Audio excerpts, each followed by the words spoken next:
প্রেম কুমার মালি মালটা আমি ভীষণ জানি। আরে আমি সারা প্রেম কুমার কত যে প্রেম করেছি তার কোনো ইয়াদটাই নেই। আরে সারা বিয়ে করছো পাইকারি হারে, খাদি গুচি কালি যাকে সারা পেয়েছি তাকে বিয়ে করেছি। আর আরে এক রাত্রে ফুলসজ্জা গাড়ি পরের দিন অন্য বাবু ডুবে দিয়েছি। ওরা তো করে কমে খাচ্ছে, আর ভাবছি আমি একটু করে খাবো। না উল্টো পাল্টা ভাববেন না। আর সত্যিকার সংসার হতে সত্যিকার একটা বিয়ে করবো। বহুত বহুত শুক্রিয়া মেরি জান, তুমি যে সব জেনে শুনে আমাকে শাদি করতে ইনকার করনি, এর জন্য তোমাকে জানাই চেয়ার ভরা ছিলাম। কিনে দিগলো সমাজ বেয়াদব, আমি কোনো দেখলো বা টিকটিকি নই, আমি এখন কলিজা খাকি বেগম। কলিজা খাকি বেগম আলবাত আজ তোমাকে আমি শাদি করবো, তারপর সারা রাত নিয়ে তোমার সঙ্গে খাওয়া রাত বানাবো, ফুচকা খাইবে, তোকে আমি জিন্দা জবাই করবো।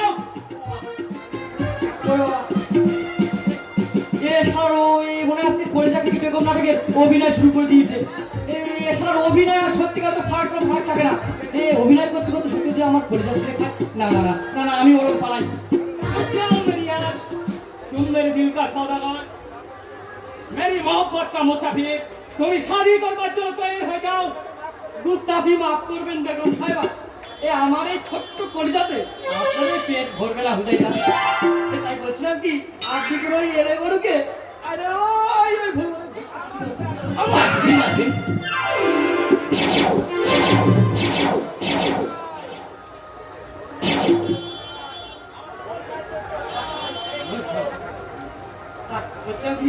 আমি যাই না, আমি যাই। অভিনয় চলছে,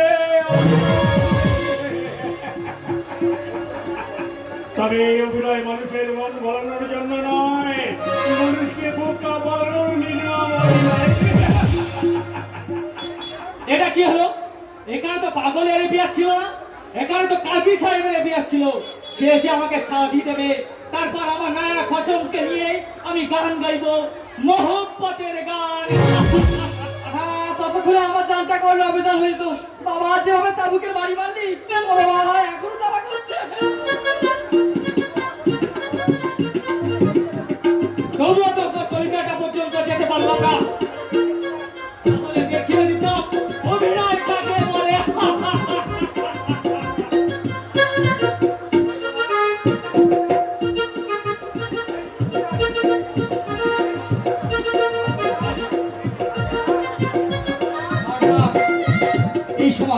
এই সময় এই পাগলটা এসে না পৌঁছালে ও বোধহয় আজ আমার চাবুক দিয়ে পিঠটা এটা ছিঁড়ে ফেলে দিত।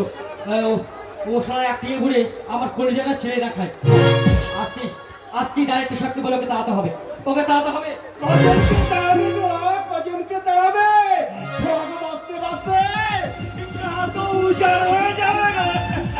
হক বাস্তে গাউজার। এখন তো নেতা, অভিনেতা, গায়ক, জাদুকর সবাই অভিনয়ে ব্যস্ত। অভিনেতা নেতার অভিনেতার মতো অভিনয় করে চলেছে আর বলছে তোমরা আমাদের ভোট দাও, আমি তোমাদের বাড়ি বানিয়ে দেবো, গাড়ি বানিয়ে দেবো। তারপরে ভোট শেষ হলো, ওদের নোটে গাছটাও মুড়িয়ে গেল। যার বউ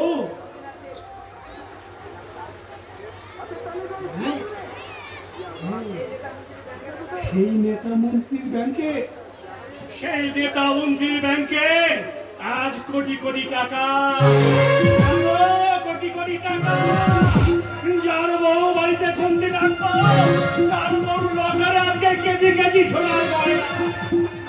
কোথাও আসে, কোথা থেকে আসে নেতা মন্ত্রীর বাড়ি কি আমার করে আশ্চর্য প্রদীপ জ্বালানো আছে নাকি?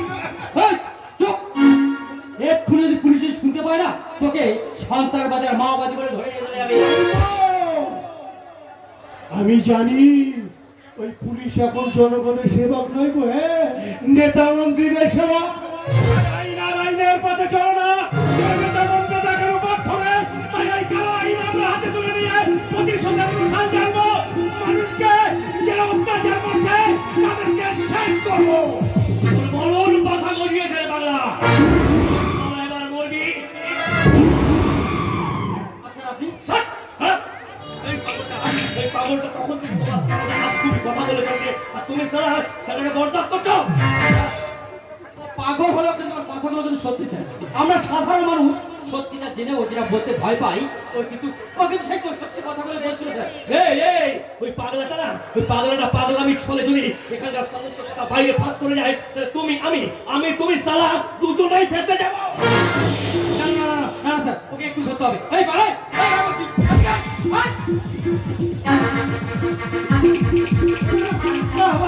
তোমরা আমাকে ছেড়ে দাও, আমাকে ছেড়ে দাও, আমাকে ছেড়ে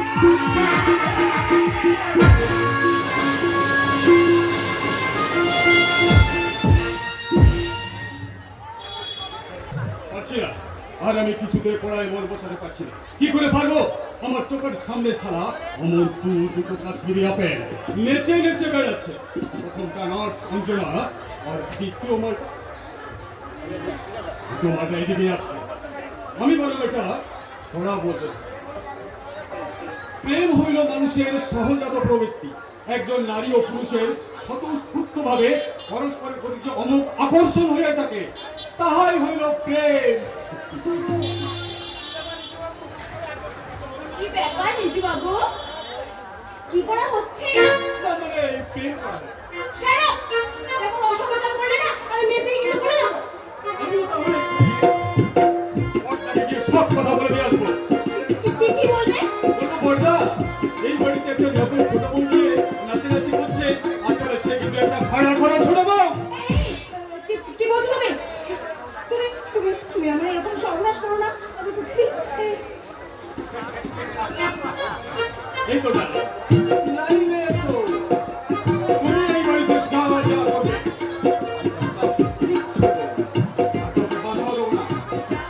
আমি যা করবো, তুমি তাতে বাধা দেবে না। কি মতো হই না? বাস শালা, এই সামনের আমার নিজের প্রেমিকার মতো হাত দুটো ধরে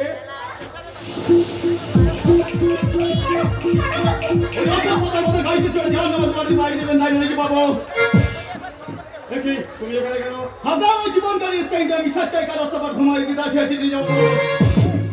বেশ, শালা পড়ার সময় যত সব নিষ্ঠা ভাল লাগে।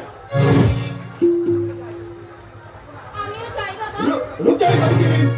বিজি, हाँ बाबू जी, हाँ আপনাকে দেখে আমার বহুত কষ্ট হয়। কেন জানেন? আপনার স্বামী লক্ষ্য তো বাবু আমার দোস্ত ছিল। उसका प्यार मोहब्बत सब কথা আমাকে বলিয়েছিল। আমি বুঝি। हाँ भाभी जी, इसीलिए तो আপনাকে দেখে আমার সব কথা ইয়াদ আসিয়ে গেল। हाँ আপনার ইয়াद আসে না भाभी जी? হ্যাঁ, वो पहला प्यार का दिन जो गाना আপনারা दोनों গাইয়েছিলেন, वो भी याद আছে भाभी जी? तो एक बार सुनाए ना भाभी जी? না মানে আমি এবার দেখবো তুমি কি গান আমাকে শোনাও। মরেছি, সর্বনাশ। ওরা কখন আমি জানবো কি করে? हाँ अरे सुनाए ना भाभी जी, सुनाओ। হ্যাঁ, না মানে ওই না শুনতে মনে পড়ছে, কিন্তু কথাগুলো কেমন ভুলে গেছি। लेकिन हमारा मन আছে भाभी जी। और आपको तो बाबू बहुत बार আমাকে শুনিয়েছিল। আমি গাইছি গান, আমি গাইছি, আপনি কি আমার সাথে গান?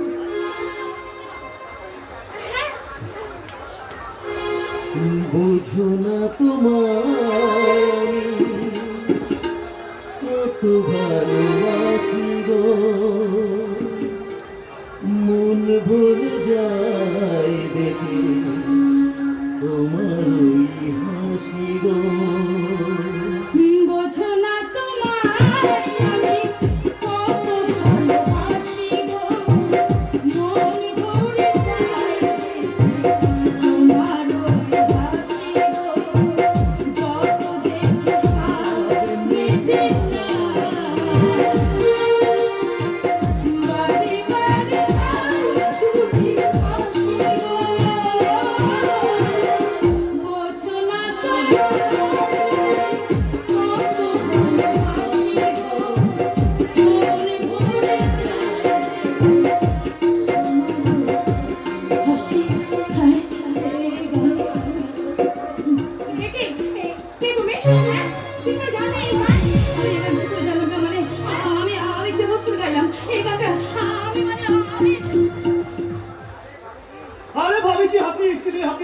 लिखছেন জানো বাবু আর সিস্টার भी अपना दोस्तर का जो गाना सीख ছিল हम दोनों का दोस्त एक ही था ना क्या হ্যাঁ, सिस्टर ঠিক বলেছো। কিন্তু এই ভাবিকে দেখে যে আমার বড্ড কষ্ট হচ্ছে। কত কম বয়সে স্বামীকে হারিয়ে ফেলেছে তো। তুমিও তো স্বামী ছাড়া তোমার কষ্ট হয় না ভাবি? अरे कष्ट हो रहा है उसका स्वामी तो जिंदा अच्छे भाभी जी एक दिन ना एक दिन जरूर स्वामी के फिर पावे लेकिन अभी तो पावे ना सिस्टर আপনার স্বামী খুন হওয়ার পর এতদিন আপনি কোথায় ছিলেন? হ্যাঁ, আমি তো ওই ভাড়া বাড়িতে ছিলাম। আপনার স্বামী अपना स्वामी की साथ साथ खून হয়েছিল मतलब अपनी अपना लो आंखों से खून होते দেখেছিলেন হ্যাঁ, দেখেছিলাম তো। মিথ্যে। আমার সামনে না খুন হয়েছিল।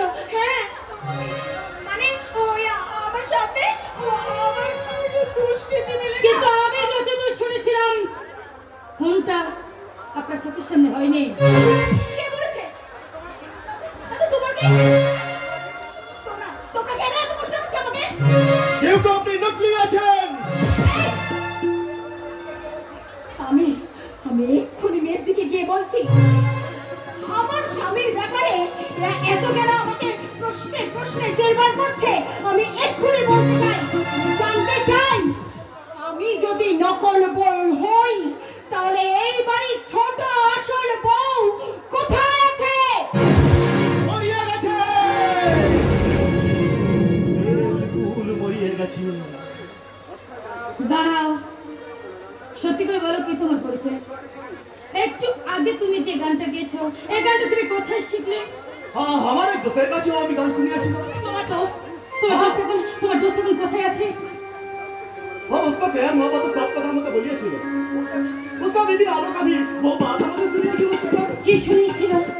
आलो ছিল उसका जिंदगी की ख्वाब आलो मोहब्बत জীবন মরু প্রান্তরে বাড়িয়েছিল সুখের মরুটা আর उसका बीबी आलो वो সুখের মরু তলে ফুটেছিল রাস্তা রাস্তা সপনা का ফুল আর সেই ফুলের সুগন্ধ ছড়িয়ে দিয়ে দুজন গন্ধ শুকতে শুকতে বলেছিল। কি হলো সিস্টার আমি তো আমনে চলো সিস্টার তার আগে বলো কোথায় আছে তোমার সেই দোস্ত? আরে কেন সিস্টার আপনার দোস্তের কথা শুনতে আপনার এত ইন্টারেস্ট কেন আছে। আমার মনে হলো যে আমার স্বামী আপনার সেই দোস্ত আর আমি তার হতভাগ্য স্ত্রী আলো। এবারে ছোট বউ। এদিকে নকলি বউ अंदर में ऐश করছে और এদিকে असली বউ अपना अधिकार হারিয়ে घूमने घूमने কাছে ये बिल्कुल नहीं होना चाहिए अभी आप भी जाके बड़ो सबका सब बाधा ही না না, কাউকে কিচ্ছু এখন বলার দরকার নেই, কারণ ওনারা কেউ আগে আমায় কোনোদিন দেখেননি। তাই ওরা হয়তো আমার কথাকে বিশ্বাস করবে না। সিস্টার হ্যাঁ, আমি যে এবারে ছোট বউ তার একমাত্র প্রমাণ দিতে পারি আমার স্বামী। তাই হাত চোখ করে বলছিলাম আমাকে আমাকে তোমার তোমার ওই দোস্তের কাছে নিয়ে যাবে। नहीं नहीं सीता नहीं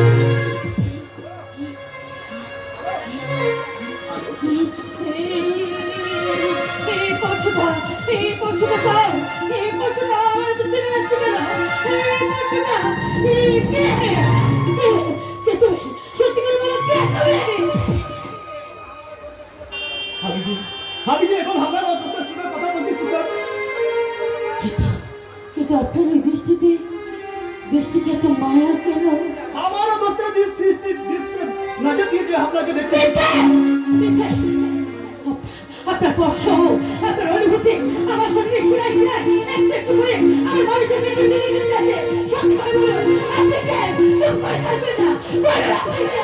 আপনি যে আমাকে দোস্ত মনে করে চলেছেন সিস্টার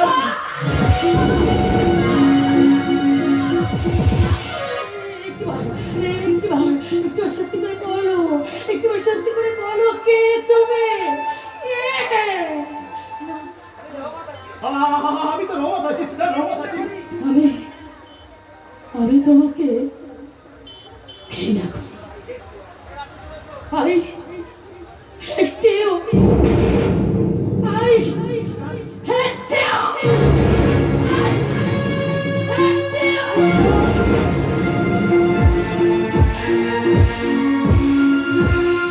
ক্যাশ বাক্স তুলে টাকাগুলো কোথায় যাচ্ছে, কি সরাচ্ছি, তার আসল রহস্য বের আমাকে করতেই হবে।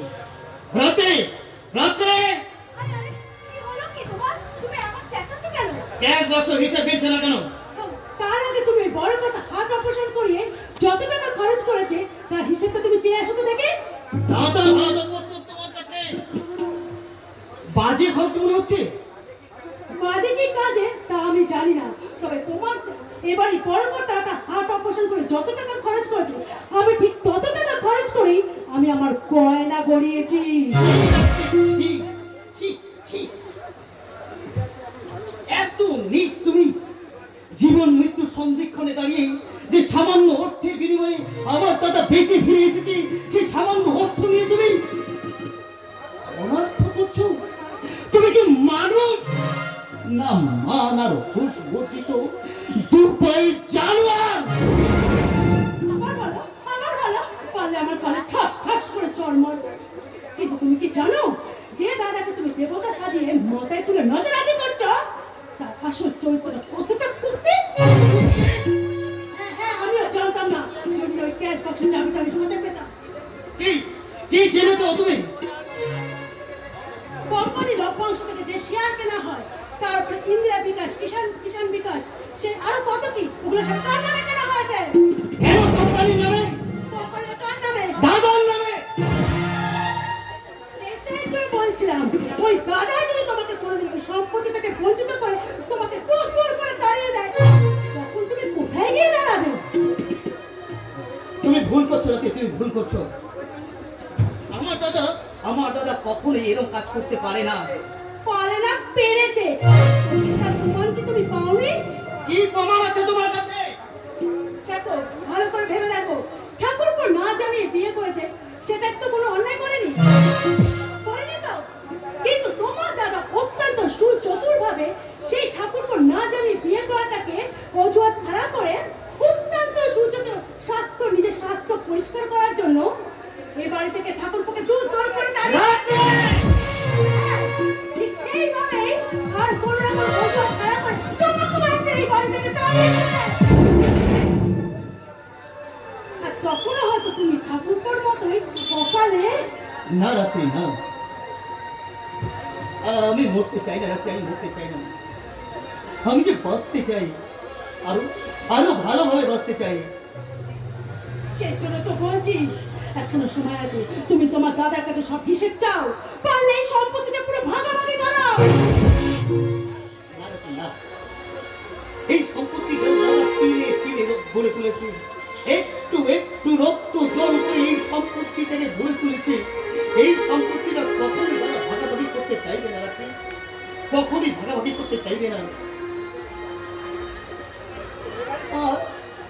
আরে এই বাড়ি থেকে দাদা যদি সত্যি কোনোদিন আমাকে তাড়িয়ে দেয়, তাহলে তাহলে আমি যে আমাদের নক্ষত্রের মতো অনেক দূরে সেখান থেকে বলতাম কোনোদিন আমাকে নক্ষত্রের মতো না ফিরে ভালো লাগিয়েছি। আমার কোনোদিন দেখো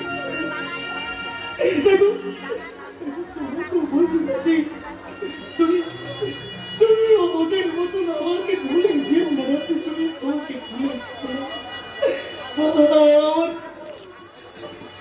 আমার দাদা যে আমাকে বড় ভালোবাসে, দাদা যে আমাকে বড়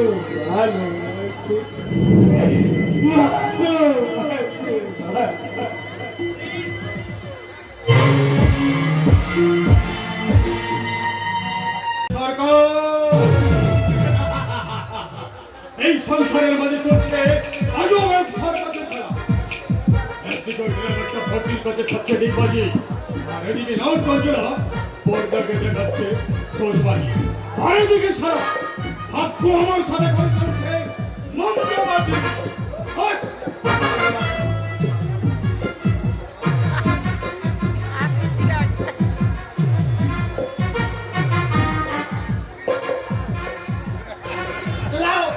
সিগারেটটা ধরিয়ে নাও। তুমি আমাকে মুখে আগুন দিলে হাবুলদার শুধু তোমার নয় আমি কেবল সবার মুখে আগুন সবার ইয়েতে আগুন আর মুখে দল দেওয়ার জন্য লেডি হয়েই আছি। আরে বাবা এত বড় ছেলে এখনো দল মানে বোঝো না? আরে বাবা দল হলো দুই প্রকার জানো তো, একটা হলো ওই সাদা দল, আরেকটা হলো গিয়ে এই লাল দল। কি তো মো কি আমি খাবো না। শোনো না, সাদা দল খেলে না, সাদা দল খেলে মনটাকে বলে সাদা হয়ে যায়, লাল দল খেলে মনটাকে বলে রঙিন হয়ে যায়। খাবো কিন্তু মো কিসব আমি খাবো না। আরে লাও লাও না আরে ভাই খাবো আরে এখন না খেলে আর কবে খাওয়া ঠিকবে? তুমি তুমি লুকিয়ে লুকিয়ে ওখানে আমাকে মদ খাওয়া দেখো, ঠিক আছে? আর ওদিকে আমি দেখি কেউ আর এতে পারবে কিনা। যদি জানতে পারে মানে জানলে বা ক্ষতি কি? এখন তো সবাই একটু অর্ধেক খায়, আমার কলেজে বন্ধুরাও তো অনেকেই খায়। জাস্ট একটুখানি খেয়ে দেখে খাও খাও বাতাগন, তুমি একেবারে পেট ফুলে মদ খাও। তোমার ছাড়া ছোট মুখে বলো বলো কথা, তাই না? আমাদের প্ল্যান প্রোগ্রামের অনেক কিছু ধরা তুমি জেনে ফেলেছো, তাই তোমাকে এই পৃথিবী থেকে ধরা ছড়িয়ে যেতেই হবে। তুই এখানে বসে মদ খাও, আর আমি যাই ওদিকে বউটাকে গিয়ে এখানে পাঠিয়ে দিই।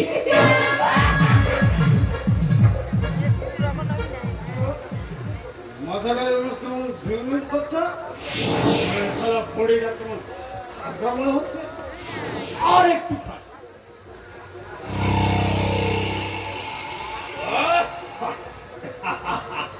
যারা ভাবলো তো ঠিক কথা বলেছে, এই মাল খেলে চোখের সামনে কত কি লাল লাল রঙিন দেখা যায়। আমার লাইফটাকে এবার থেকে আমি ফুললি এনজয় করবো। আর সঞ্জনা অন্য को छोटा मोबाइल को लेके দুটো के साला पाशापाशी रखे दो फूल एक के मालिक फूल एक के मालिक। বন্ধ করো, বন্ধ করে সন্ন্যাস তুমি বন্ধ করো। এই এই চুপ। সচিন সরকার তো অবসর নিয়ে অনেক আগেই সরে পড়েছে, এখন তো সড়ক কোহলি और रोहित वाला। दो फूल एक मालिका माली मैं हूँ, अच्छा ये भोजन से हट जाइए।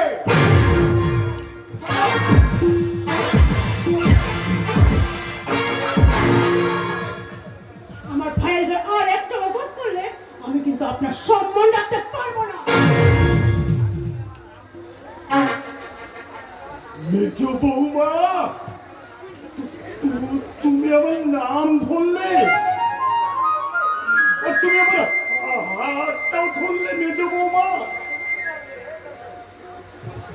তুমি কি ভেবেছো আমার স্ত্রী চিরটাকাও ঘোমটার আড়ালে মুখ ঢেকে তোমার পায়ের কাছে পড়ে থাকবে? ঠিক ঠিক বলিনি রাতে? একদম ঠিক। তুমি দেখো না তোমার দাদার হাতে মদের বোতল, নিখাত সেদিনের মতন লুকিয়ে লুকিয়ে মদ খাচ্ছিল, আর সেটা আমার ভাই দেখে ফেলাতেই। আরে দাঁড়াও দাঁড়াও দাঁড়াও দাঁড়াও দাঁড়াও, আমার দাদা মদ খেয়েছে, তোমার ভাইয়ের পা টুলছে কেন? আমার দাদার মদ খাওয়াতে কি তোমার ভাইয়ের নেশা হয়ে গেল? হবেই তো ভাই, হবেই তো। এটাকে চৈত্র আস্ফোরণের এক সংক্রমণ রোগ রে ভাই। এই রোগ যে ভালো মানুষের মন থেকে ছড়িয়ে পড়ে রে, তাই এই রোগটা বুঝি তোর বউর মন থেকে তোর মনে ছড়িয়ে পড়েছে, তাই না রে ভাই? দাদা বুঝলি বুঝলি, যে চন্দ্র কোনদিন আমার সামনে মুখ তুলে কথা বলার সাহস পেত না, সেই চন্দ্রের এতটা সাহস এলো কোথা থেকে? তোমার সাদা মনে কতটা কালি জমে আছে সেটা আমি পরিষ্কার দেখতে পাচ্ছি। কি বললি? আরো আছে, তোমার ভাব আকর্ষণ করতে গিয়ে ওই ডাক্তার বিশ্বাসের সাথে কত টাকা রফা করেছো, তার প্রকৃত জবাব তোমাকে দিতেই হবে। বাবু মশাই না, আপনারা তো কাকের ভবিষ্যতের গল্পটা সবাই শুনেছি, কিন্তু কিন্তু আপনি কি ময়ূরের কাকসাদের গল্পটা কি কখনো শুনেছেন? তাহলে আপনার শুনুন। একদিন না কোনো এক অভাগা কবি অন্যের প্রয়োজনে একদিন কাক সেজে বসল, কাকের মধ্যে সুন্দর সে অভিনয় করে গেল, কিন্তু কিন্তু গাইতে গিয়ে হঠাৎ কোনো অজান্তে তার কণ্ঠ থেকে বেরিয়ে এলো তার সেই সুমধুর সেই সুরটা। তাই তো সে ধরা পড়ে গেল কাকের থেকে, তার কিন্তু কাক সাজা হলো না। খরিদা না করে হিসাবটা এক্ষুনি দাও। আমার হাট বছরের হিসাবটা শুনলে তুই আবার নিজে হাট ফেল করবি না তো ভাই, কারণ কারণ আমার হাট অবসরের খরচটা যে তোর এই বইয়ের কেনা হেলে নেকলেসটার চেয়েও অনেক বেশি দামি।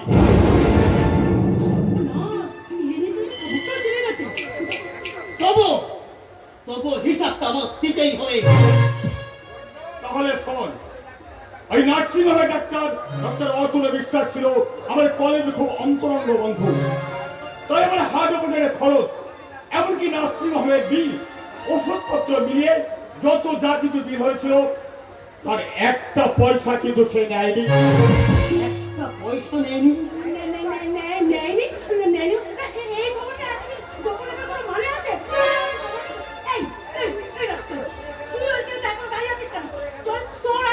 পড়াশোনা করতে হবে না, আজ তোকে এখানে আর থাকতে হবে না।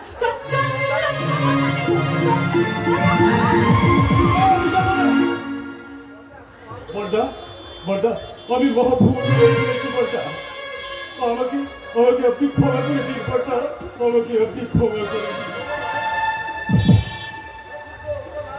ওঠো ভাই ওঠো, আরে তোমরা যে এই সমাজের ভবিষ্যৎ, আমাদের ফেলে যাওয়ার কাজগুলোর দায়িত্ব যে তোমাদেরকে এখন থেকে নিতে হবে ভাই। তাই তো তোমাদেরকে চোখের সামনে নষ্ট হতে দেখলেও আমি যদি স্থির থাকতে পারি না ভাই। এই নষ্ট হতে গিয়েই তো আমি আমার জীবনটাকে স্পষ্ট করে দেখতে পেলাম বর্দা। আপনার মতো দেবতুল্য মানুষটাকে আমার দিদি আর জামা বাবুর এই চরম অপমান আমার নিজের চোখের সামনে দেখে আজ শুধু আমার একটাই কথা বলে উঠছে বর্দা, এই পৃথিবীতে না কেউ কারোর আপন নয় বর্দা, কেউ কারোর আপন নয়। তাই তো আবারও বলছি বর্দা, আপনার পাশে আর কেউ থাকুক আর না থাকুক, আপনার এই খারাপ পকেটে ভাইটা থাকবে বর্দা, এই খারাপ পকেটে ভাইটা থাকবে। নিজু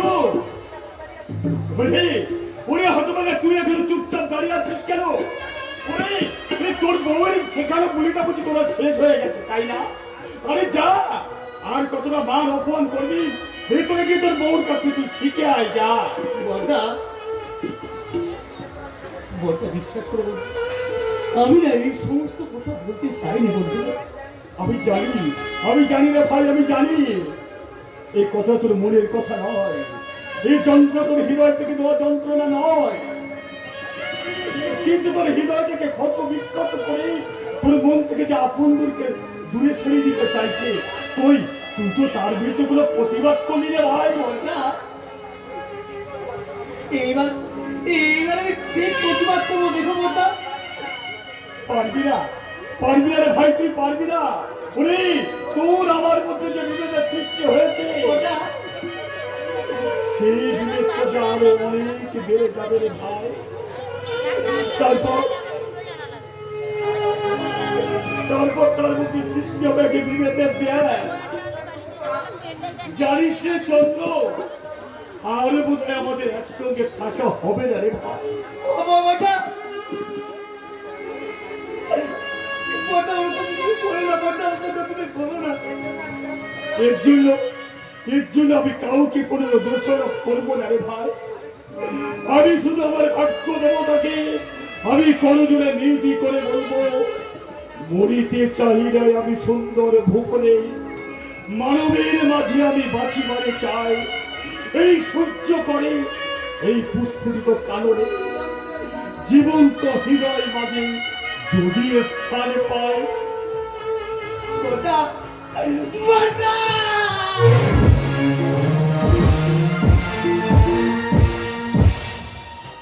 তুমি পারছি না নিজেকে আড়াল করে রাখতে, পুরোনো সময় ওরা আমাকে ধরে ফেলতে পারে। যদি জানতে পারে যে আমি এবারে আসল বউ নই, আমি নকলদের ছোট বউ, তখন কি হবে? আমাকে ওরা একেবারে পুলিশে ধরে নেবো। কেন কেন পুলিশ কেন? তার আগে বলো তুমি কে? কে আবার? আমি তো এইবারে এই ছোট বউ। হ্যাঁ। হলো তুমি যে এ বাড়ির আসল ছোট বউ নও তার অনেক প্রমাণ আমাদের কাছে আছে। প্রমাণ? হ্যাঁ, কিন্তু তুমি যে এ বাড়ির আসল ছোট বউ তার কি প্রমাণ আছে? না মানে প্রমাণ আমি ওর মামা পরেশ মিস্ত্রি। মা! এসে গেছি ভাগ্নি, আমি এসে গেছি। তোরা কোনো চিন্তা নেই, তোরাই নকল মামা।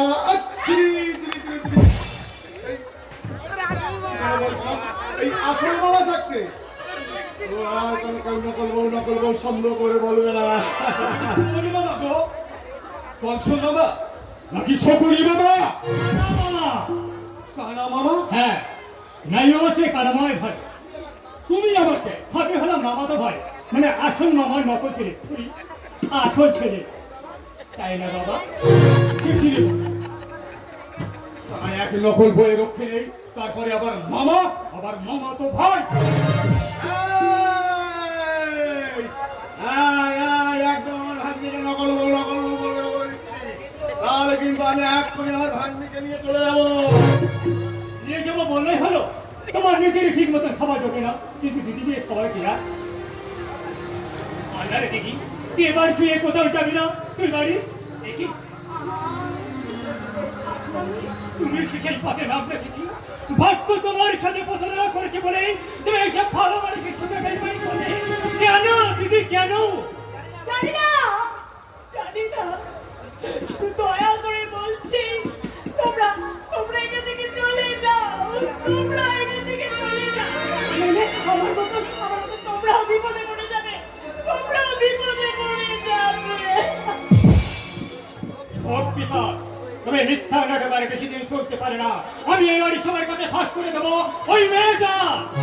পাগল হয়ে গেলি?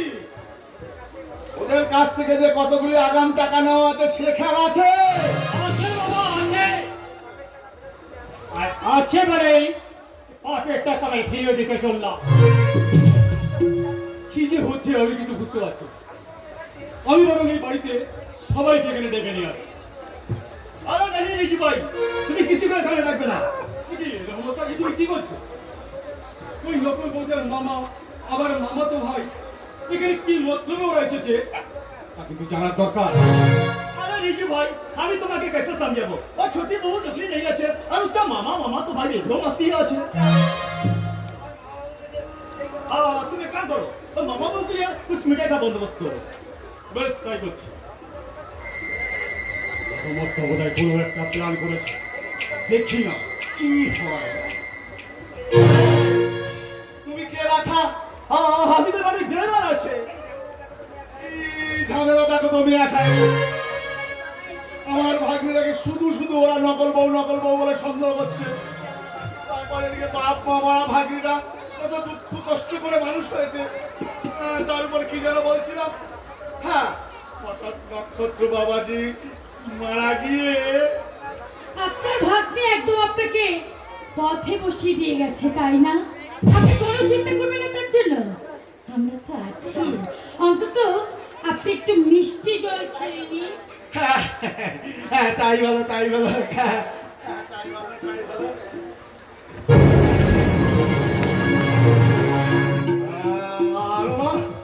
তুই বেঁচে আছিস মা?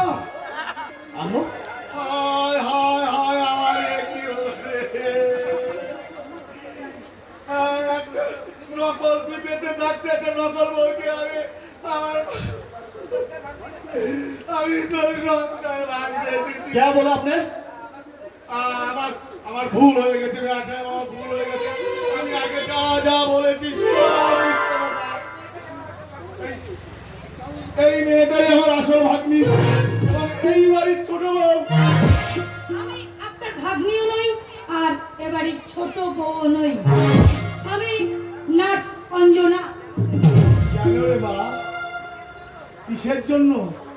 তুই আমাদের মামা বাড়ির সম্পর্কটাকে নষ্ট করতে চলেছিস। সেদিন কিছু টাকার বিনিময়ে আমিও বিক্রি করে দিয়েছিলাম বলে সেই আগে পরে এই অমানুষ মামাটিকে তুই ক্ষমা করে দে বাবা। আমি আমার সব দোষ স্বীকার করছি, তুই আমাকে ক্ষমা করে দে। আমাকে একদম ছোঁয়ার চেষ্টা করবেন না বলে দিচ্ছি। আপনাকে আমি আগেও বলেছি আমি আপনার ভাগ্নি নই, আমি এবারই ছোট বউ নই।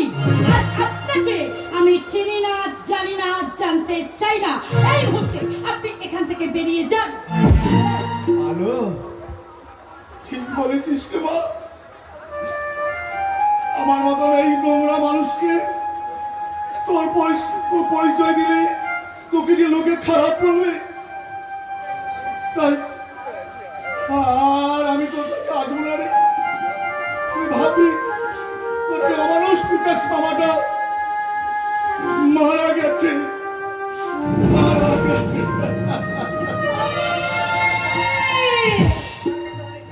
অনেকদিন আগে তুমি আমার কাছে মারা গেছো বাবা, কারণ আজ আর তোমার জন্য আমার মনে এতটুকু সহানুভূতি নেই বাবা।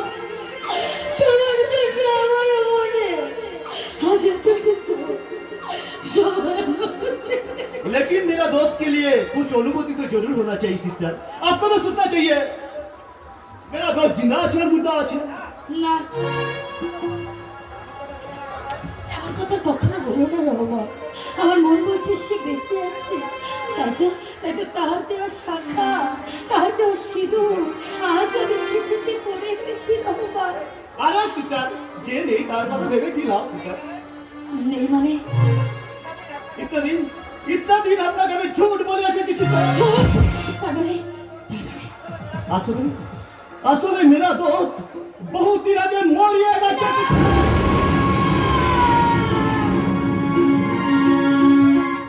কেন সিস্টার আপনি ওভাবে কাছেন কেন সিস্টার?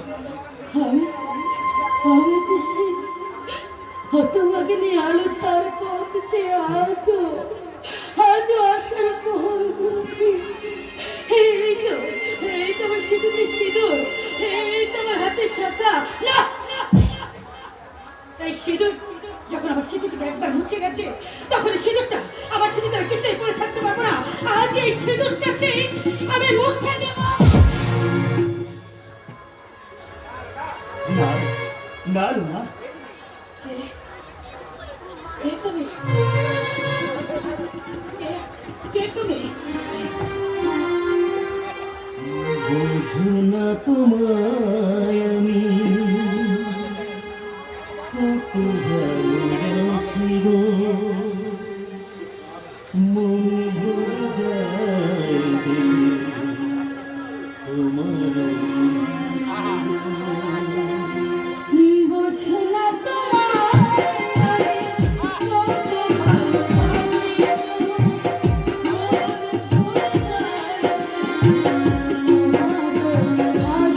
গো, কত দেখি সামনে বারে বারে কাছে ছুটে আসি গো। কে তুমি? সত্যি করে বলো, কে তুমি? বলো, সত্যি করে বলো, কে তুমি? তবে চেয়ে দেখো